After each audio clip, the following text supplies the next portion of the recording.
Hello and welcome दोस्तों। Toppers club IAS academy में आपका स्वागत है। दोस्तों आई होप आप लोग सभी अच्छे होंगे। कोरोना संक्रमण काल है, इसमें आप लोग अपनी केयर करके बच के ही रहिए और ज़्यादा ज़्यादा हो सके तो आप घर में ही रहिए। तो दोस्तों हम बाल विकास की श्रृंखला में आपके लिए एक और क्विज के माध्यम से, छोटे छोटे क्विज के माध्यम से हम आपके 10 इंपॉर्टेंट क्वेश्चन का सलूशन करवाएंगे। तो हम देखते हैं कि जो पहली क्विज हमारी हो चुकी थी मनोविज्ञान के संबंध, दूसरी क्विज है जिसमें अगले स्टेज के कुछ क्वेश्चंस हैं जिनके बारे में हम आपको विस्तार से बताएंगे। तो हम देखते हैं कि जो हमारा पहला क्वेश्चन है तो इसमें बाल विकास से संबंधित है। बाल विकास में बालक की अवस्थाएं और संवेग से रिलेटेड है। तो हम देखते हैं कि पहले प्रश्न में क्या है।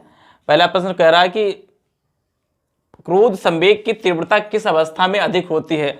तो सबसे पहले आपको ध्यान देने योग्य इसमें जो बात है कि जो क्वेश्चन पूछता है, क्वेश्चन को सही तरीके से और एप्रोप्रिएट वे में पढ़ना चाहिए। क्रोध संवेग की तीव्रता किस अवस्था में अधिक होती है, मतलब बालक को क्रोध किस उम्र में सबसे ज्यादा आता है। तो हम सबसे पहले देखते हैं जो बाल्यावस्था की, अगर हम एज की बात करते हैं तो बाल्यावस्था अगर की हम बात करते हैं तो बाल्यावस्था की जो एज होती है वो 6 से 12 वर्ष तक की होती है। कुछ मनोवैज्ञानिकों ने उसको अलग अलग डिफाइन किया है, लेकिन जो एवरेज एज होती है सभी वैज्ञानिकों को निकल के आई वो है 6 से 12 वर्ष तक बाल्यावस्था होता है। उसके बाद में आता है कि किशोरावस्था। किशोरावस्था की उम्र क्या होती है, आप जानते हैं कि किशोरावस्था होती है आपको यहाँ से 12 से मिला के, ठीक है, किशोरावस्था की उम्र से 12 से ला के 16 तक होती है, ठीक है। इसके बाद में होता है हम देखते हैं कि किशोरावस्था में दो एजेस को, एक पूर्व होती है एक उत्तर किशोरावस्था, ठीक है।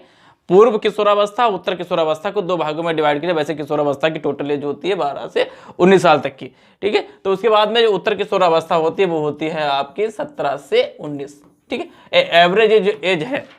हालांकि कुछ साइंटिस्टों ने अलग अलग तरीके डिफाइन किया होगा, लेकिन हमको जो एक मनोवैज्ञानिक तौर पे एक एवरेज होती है उसकी डिफाइन करते हैं। उसके बाद में हम करते हैं प्रौढ़ावस्था की उम्र। प्रौढ़ावस्था हम जानते हैं कि जो 19 साल से ऊपर का होता है वो 19 साल से ऊपर के व्यक्ति को हम प्रौढ़ावस्था तक, चलो ये एवरेज कहाँ तक जाती है तो कुछ वैज्ञानिकों ने अलग अलग तरीके से डिफाइन किया था, लेकिन जो एवरेजली हम इसको देखते हैं वो 40 साल तक प्रौढ़ावस्था की होती है। तो इसे पूछ रहा क्रोध संवेग की तीव्रता किस अवस्था में अधिक होती है। तो आप जस्टिफाई कर सकते हैं, आप अगर अपनी ही लाइफ को, पर्सनल लाइफ को अगर इमेजिन करें कि हम अगर उस एज ग्रुप में होंगे तो हमने क्या किया होगा, तो आप पाते हैं कि जो हमारी उत्तर किशोरावस्था है, मतलब 17 से 19 साल, इस 17 से 19 साल की उम्र में हमको क्रोध बहुत आता है, क्योंकि इस एज में क्या होता है कि बालक पूरी तरीके से विकसित हो जाता है, वो अपने आप करने की क्षमता को ज़्यादा डेवलप करता है। इसीलिए क्या होता है कि जब कोई उसको रोकता है तब बालक बहुत ज़्यादा क्रोधित होता है, ठीक है। तो क्रोध संवेग की किस तीव्रता का अवस्था में अधिक होता है, तो हम आंसर है हमारा उत्तर किशोरावस्था में क्रोध बालक को सबसे ज़्यादा आता है।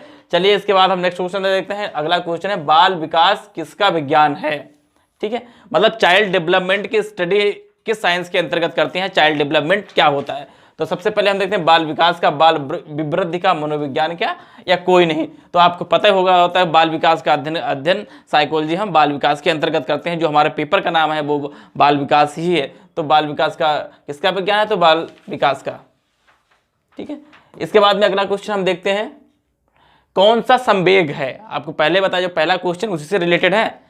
बालक के या मनुष्य के बहुत सारे संवेग होते हैं। संवेगों में जो अपनी एक्टिविटीज करता है उन्हीं को हम संवेग करते हैं। जैसे पहले हमने बताया था संवेग, क्रोध, जो हमारा पहला क्वेश्चन था, क्रोध क्या था, एक संवेग था। तो उसी कैटेगरी में हम देखते हैं कि कौन सा संवेग है, मतलब आपको पहले क्वेश्चन पढ़ लेना चाहिए कौन सा संवेग है। अगर यहीं पे होता है कौन सा संवेग नहीं है तो आपको आंसर जो होता है वो एकदम डिफरेंट रहता है। भय, क्रोध, आश्चर्य या सभी, ठीक है। तो आपको इमेजिन करना है कि कौन सा संवेग हो सकता है। तो इसमें हम देखते हैं कि बालक की अवस्था में सभी जो है वो संवेग हैं, ठीक है। भय, क्रोध, आश्चर्य, ठीक है, ये बालक के क्या हैं, सभी संवेग हैं। तो इसलिए हमारा जो आंसर होगा वो होगा डी, सभी। इसके बाद बताए छात्र में वृद्धि होती है, मतलब छात्र का विकास या छात्र की वृद्धि कैसे होती है। तो सबसे पहले होता है पर्यावरण से, मस्तिष्क से, तंत्रिका से या वंशानुक्रमण से, ठीक है। जब बच्चा पैदा होता तो नॉर्मली हम देखते हैं जब बच्चा पैदा होता है तो जो बच्चे की डेवलपिंग एज होती है वो बचपन से ही शुरू हो जाती है, ठीक है। जैसे ही बच्चा मम्मी के पेट में होता है वहाँ से धीरे धीरे बना के डेवलप होकर जब बाहर आता है मम्मी के, उसके बाद में जब डेवलपमेंट शुरू हो जाता है तभी से बच्चे की जो होती है वो वृद्धि होना शुरू हो जाती है। तो जो बालक की वृद्धि से अगर जुड़ा हुआ है तो उसका आंसर होगा वंशानुक्रमण, ठीक है। बालक की वृद्धि कहाँ से शुरू होती है? वंशानुक्रम से होती है। चलिए इसके बाद में हम नेक्स्ट क्वेश्चन देखते हैं। शिशु का विकास प्रारंभ होता है, मतलब कह सकते हैं कि शिशु का विकास प्रारंभ होता है, ठीक है। बच्चे का डेवलपमेंट किस एज अवस्था से शुरू हो जाता है? जैसे मैंने पहले आपको बताया था, एज के बारे में डिफाइन किया था, जन्म एज के बारे में, किशोरावस्था, प्रौढ़ावस्था, बाल्यावस्था, सबके बारे में आपको मैंने डिफाइन किया था।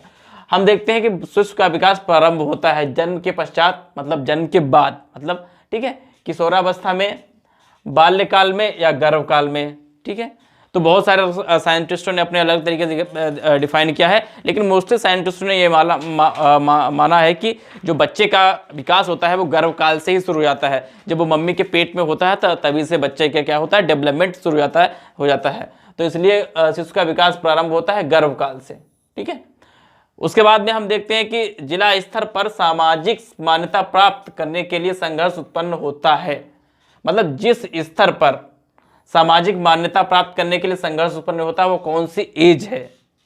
मतलब सोसाइटी हमको एक्सेप्ट करे या सोसाइटी हमको माने कि नहीं, आपकी बात जो होती है वो आपकी बात लॉजिकल है, आपकी बात को इग्नोरेंस ना दी जाए।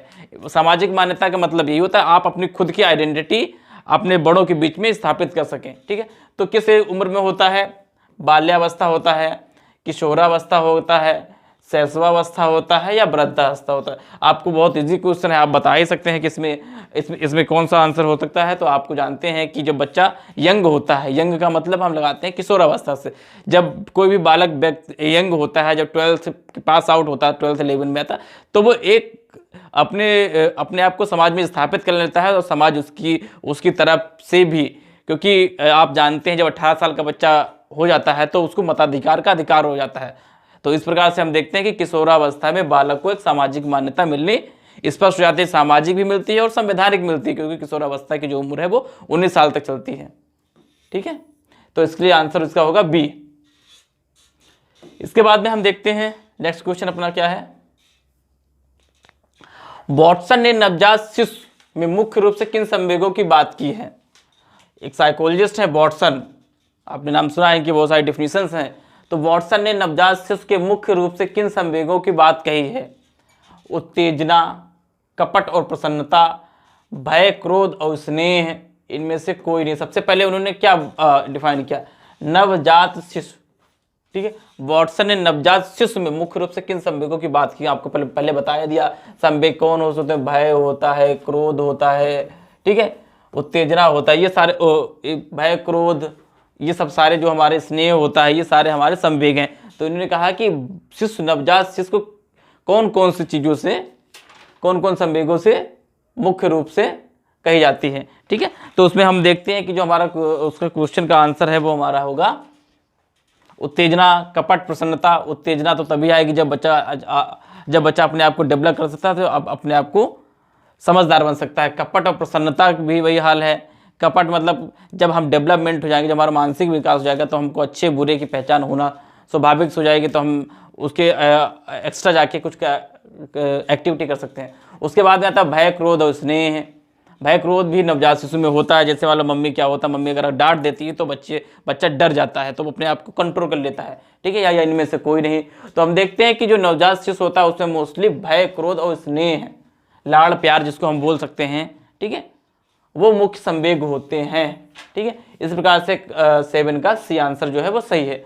किशोरावस्था, अगला हम देखते हैं, किशोरावस्था की विशेषता को सर्वोत्तम रूप से व्यक्त वाला शब्द है, ठीक। किशोरावस्था में सबसे प्रमुख केंद्र बिंदु क्या माना जाता है? ठीक है, विकास, अस्थिरता, परिवर्तन और समायोजन। आप बता ही सकते हैं क्योंकि आप उस एज से निकल के जा चुके हैं, तो आपको पता ही होना चाहिए कि किशोरावस्था जब बच्चा एडल्ट यंग होता है तो वो उसमें कौन सी चीज़ों में बहुत ज़्यादा सबसे ज़्यादा परिवर्तन आता है, ठीक है। विकास होता है, विकास तो बचपन से ही चलता रहता है। अस्थिरता होती है, वो भी आपको ज़िंदगी भर होता है। परिवर्तन है और समायोजन, आपको बताना है कि जो परिवर्तन और समायोजन, ठीक है, इन दो में से ही आंसर है। आप उसको जस्टिफाई करिए, आप बताइए, फिर मैं आपको बताता हूँ। तो इसमें किशोरावस्था की विशेषता में सर्वोत्तम रूप से व्यक्त करने वाला शब्द है वो है परिवर्तन। मतलब यंग एज में बालक सबसे ज़्यादा परिवर्तन होता है, उसके बहुत सारे जो शारीरिक और मानसिक या बायोलॉजिकल जो नॉर्म होते हैं उनमें भी बहुत ज़्यादा परिवर्तन पाया जाता है, ठीक है। इसके बाद में हम नेक्स्ट क्वेश्चन देखते हैं अपना। 13 वर्ष की अवस्था तक पहुंचते पहुंचते बालक कौन सा विकास लगभग पूरा हो जाता है।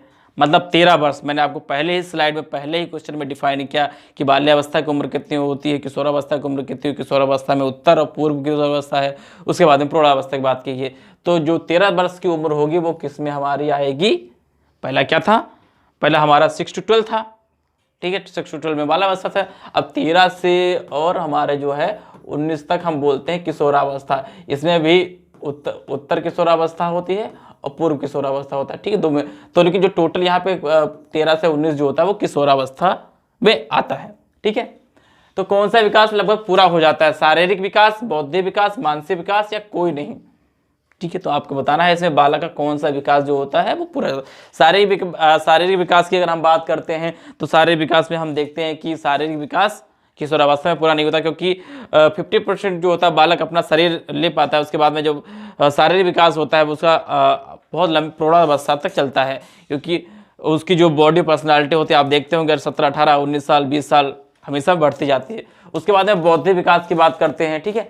बौद्धिक डेवलपमेंट मतलब किशोरावस्था में बालक क्या होता है, जांचने, समझने, बोलने, चालने हर चीज़ से परिपक्व हो जाता है। उसके बाद में मानसिक विकास की हम बात करते हैं तो मानसिक विकास जरूरी नहीं कि व्यक्ति बचपन से ही अगर सीखता आया हो तो उसको मानसिक विकास जो हमारा मेंटल डेवलपमेंट होता है वो जिंदगी भर चलता रहता है। जैसे शैक्षणिक है, शैक्षणिक विकास भी हम लोग क्या करते हैं, व्यक्ति जितना ज़्यादा पढ़ता जाता है उतना उसको ज्ञान आता जाता है। उसी प्रकार से मेंटल विकास शैक्षणिक से मेंटल जुड़ा हुआ या फिर कोई नहीं।